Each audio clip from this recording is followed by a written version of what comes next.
Hi there, it's Ed Moses and welcome back to Project Mindset.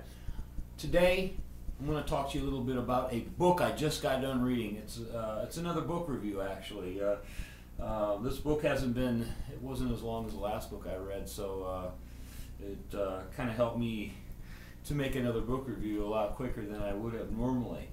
I just got done reading a book called The Power of Now by Eckhart Tolle. This book is not a new book.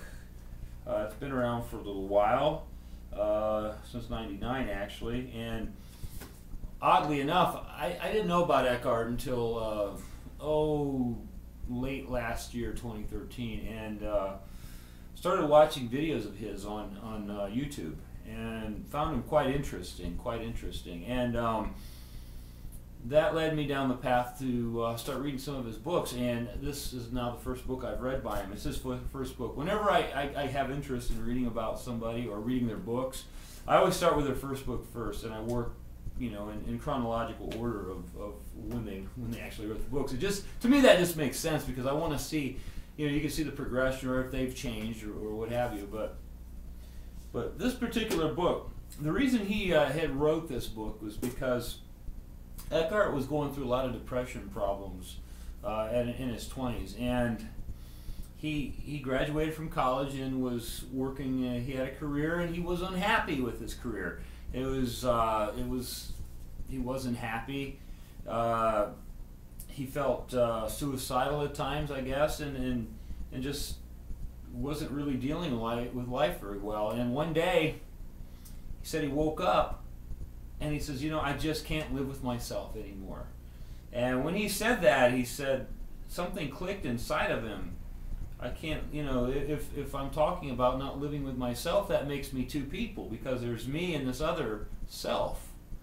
And he started to realize that there's this ego self. It's that voice that's always in your head that was talking to him, making him miserable, trying to control his life, and it's also known as a pain body is what he calls it, and it was taking him down this unhappy trail of depression. And he woke up from that on that particular day. He was in London at that time. He lived in London for a while. He's originally from Germany.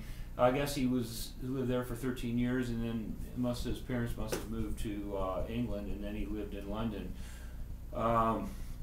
He graduated from a college, I guess, in London. I can't remember the college off the top of my head. But so anyway, he woke up that day. He realized that there's this other part of his mind that is trying to control everything.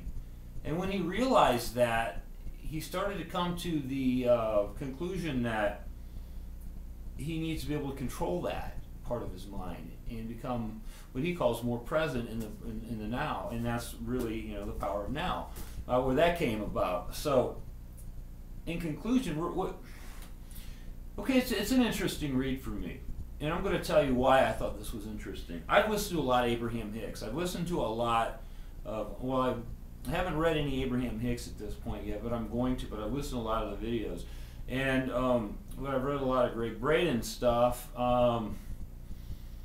I've read a lot of spiritual type of material at this point, and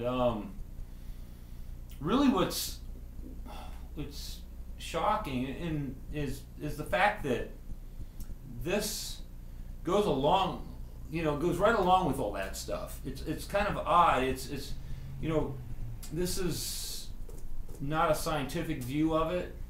It's more of a humanistic view of it, because if I look at if I compare it to Abraham Hicks, or if I look at the Cryon stuff, what you've got is a channeled perspective, which is really awesome. It's a great thing. It's an awesome thing. And even if Bashar, you're still talking about channeled aspect of this stuff, which is very useful.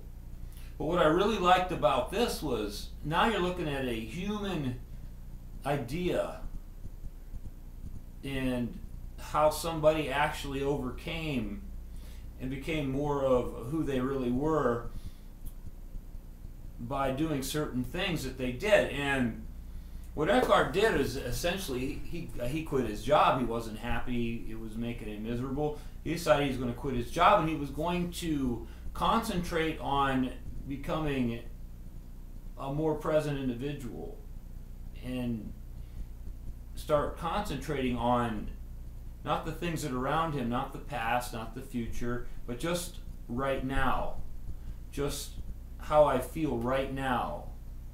And when he started doing that, he did it for, I guess, for long enough. I mean, the guy, he basically sat on park benches for years in London and just sat there and witnessed the world and witnessed himself and how that all felt within him. And found that it's interesting. It's really an interesting read, because not too many people would have the guts to do that, and I thought that was really awesome that somebody would actually take the time to do that and make themselves into the spiritual leader that they are today. And on a spiritual level, he's well read. He talks about a lot of things, from the Bible, from Buddhism, from like Hindu readings and stuff. So he's well read. He understands a lot of spiritual teachings, and it comes out really well in this book. And he really went through some of the things that, like, what Jesus's teachings were, what Buddha's teachings were, and clarified a few things that, especially on the Jesus thing, that a lot of people misinterpret and have misinterpreted. And I thought it was really interesting, when he said it, because it's like it clicked. It's like, wow, now that's interesting. I was very much enjoyed the book.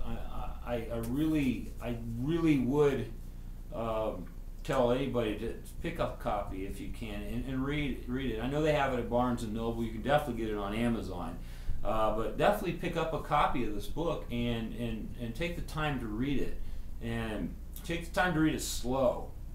I mean, don't read it fast. Don't get through it as fast as you can, but read it slow and think about what he's saying. Think about each word that he's saying, and realize, what he's saying applies to us as humans. When you're in that moment, like, and I used to do this really bad. You're reading, okay? You're reading, but your mind is 100 miles away. You're thinking about something else that doesn't even matter.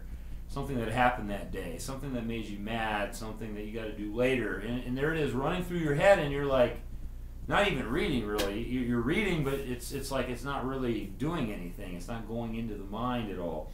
So what I suggest, and this is with any book, just take the time and just read it and really think about each word that you're reading and let it sink in, especially with this book, because what you're going to find is a lot of the stuff he's talking about, you're doing it, you probably don't even realize you're doing it. We spend a lot of our time, through the ego mind, worried about what happened in the past, what's going to happen in the future, trying to defend ourselves with situations that are happening.